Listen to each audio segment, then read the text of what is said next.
Nous sommes le samedi 26 octobre 2019. La vidéo va s'intituler, et c'est une des plus importantes que j'ai pu faire depuis le temps, j'en ai fait plus de 300, elle va en très peu de temps vous expliciter de quelle manière se conduit le gouvernement, la politique à notre égard. La vidéo s'intitule « Cette terre qui est la nôtre, qu'ils veulent sacrifier ». Nous nous devons d'être objectifs, courts et concis. La patience de nos auditeurs est limitée.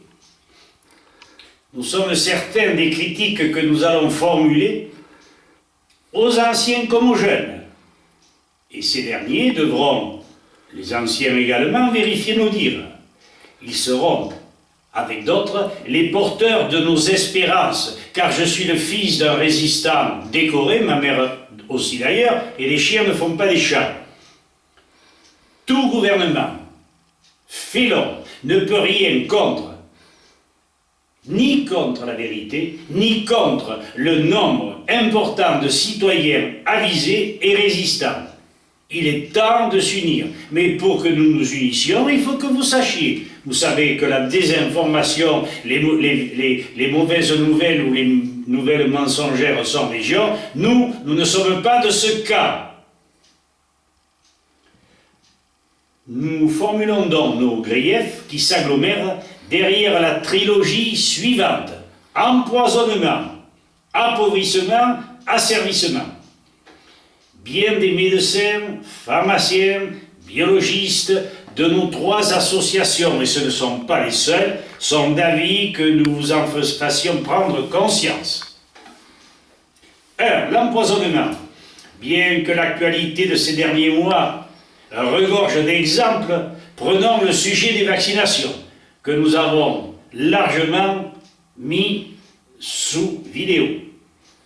Si vous avez parcouru les textes d'Artemisia Collège, des textes qui ont été faits par un ancien chef de laboratoire, bien plus important que le laboratoire Pasteur, bien que cet homme ait démontré l'inefficacité, la dangerosité et des exemples terribles d'handicaps multiples, malgré ces documents-là, le gouvernement reste sceptique.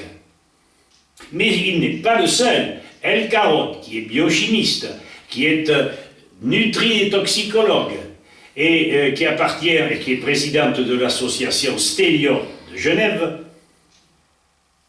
ont bien démontré, et vous n'aurez aucune peine à tenir ces documents pour sincères et scientifiques.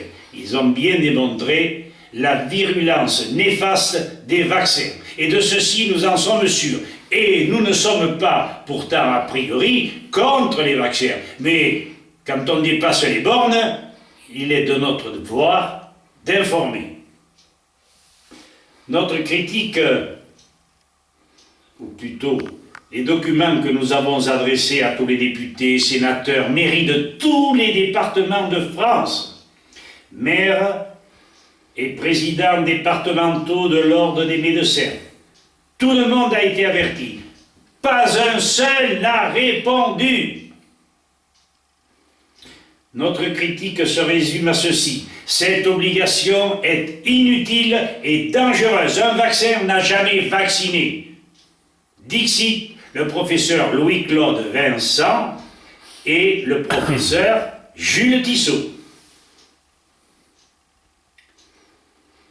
Par contre, notre critique, nous le répétons, est que cette obligation est inutile et dangereuse, d'autant que les gens qui ont mis en place cette obligation n'ont aucun document scientifique prouvant l'efficacité des vaccins, d'autant qu'existent des lois, arrêts de cour de cassation, codes médicaux et civils divers, laissant à tous la liberté de vacciner ou pas.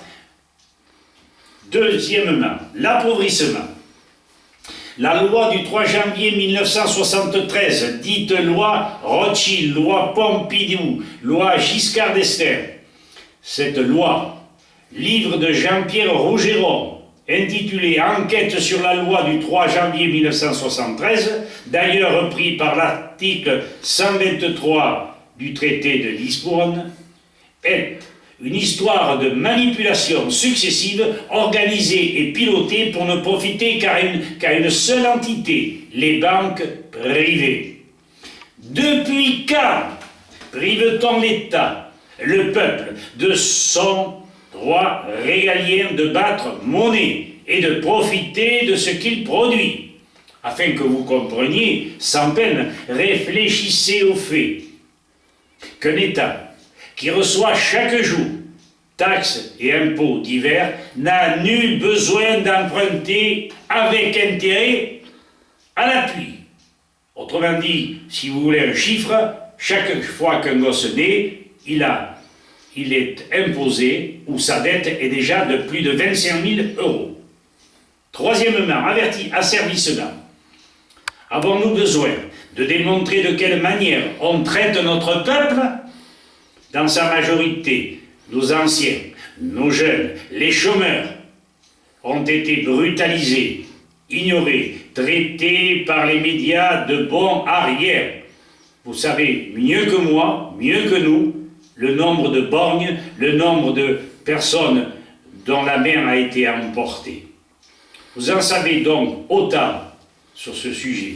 Retenez bien que l'allure folle à laquelle sont soumises les révolutions techniques devrait permettre à nos élus, pourtant des félons, d'échafauder un plan qui permettrait que nos chômeurs actuels, présents et futurs, tous citoyens, participent à la vie de la nation et que chacun puisse tirer profit d'un salaire par la répartition, sans qu'un intérêt quelconque soit mis à la clé. Des enfants, et nous parlons aussi des mères de famille, car une femme qui élève intelligemment ses enfants dans le respect des lois et dans le respect d'une manière générale sont des mamans à combler et à leur donner le nécessaire pour que ces enfants puissent être élevés correctement et qu'elles puissent rester, si elles le désirent, à la maison. Nous le répétons, des enfants entourés, bien élevés, ne pourront jamais porter ombrage à la société. Si l'information était donnée à ce sujet, de voir tous ces voyous courir les rues des grandes villes, nous prendrions peur de voir donc ces jeunes se tenir ou se comporter comme des sauvages. Le sort à les jeter. Tenez compte de nos mises en garde. Aidez-nous à transmettre. La sagesse des gens avertis fera le reste. Unissons-nous pour obtenir un résultat. J'y compte. Je vous remercie de votre écoute. Tu peux fermer.